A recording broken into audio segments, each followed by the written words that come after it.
पाकिस्तान में एक एक का ठिकाने लग रहे हाफिज सईद के खास आतंकी जनरल मुनीर और आईएसआई परेशान। पाकिस्तान में लश्कर-ए-तैयबा के सरगना हाफिज सईद के एक और करीबी आतंकी कैसर फारूक की हत्या कर दी गई।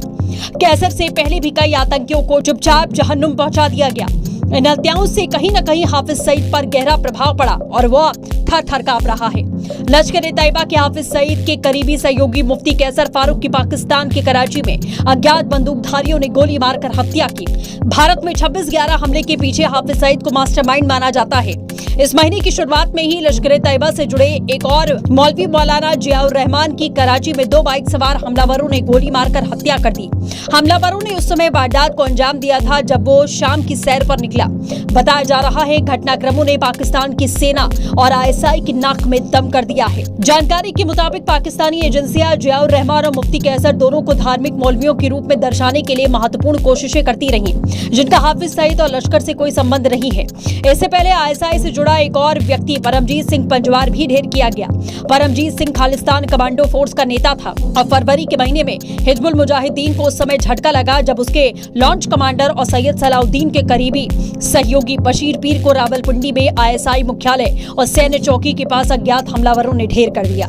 हमलावरों ने उसे नजदीक से गोली मारी थी, जिससे उसकी मौके पर ही मौत हो गई। इन हालिया हत्याओं के बाद पाकिस्तान के आईएसआई ने अपनी कई संपत्तियों को सुरक्षित स्थानों पर रख दिया है। लश्कर-ए-तैयबा से जुड़ा एक संदिग्ध आतंकवादी रहमान 12 सितंबर को मारा गया। घटनास्थल से स्थानीय पुलिस को 11 कारतूस मिले और जामिया अबू बकर में एक प्रशासक के रूप में काम कर रहा था। एक मदरसा जिसका इस्तेमाल उसकी आतंकवादी गतिविधियों के लिए एक मुखौटे के रूप में किया जाता था।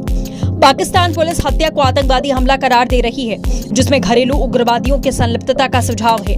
इसके अलावा हत्या के संभावित उद्देश्यों में से एक के रूप में गिरोह प्रतिद्वंदिता की संभावनाएं हैं। रहमान की हत्या कराची में धार्मिक प्रचारकों पर हमलों की एक श्रृंखला के बाद हुई, जो सभी आईएसआई के माध्यम से आतंकवादी समूहों से जुड़े थे और भारत के प्रति युवाओं को कट्टरपंथी बनाने और एकजुट करने में शामिल थे।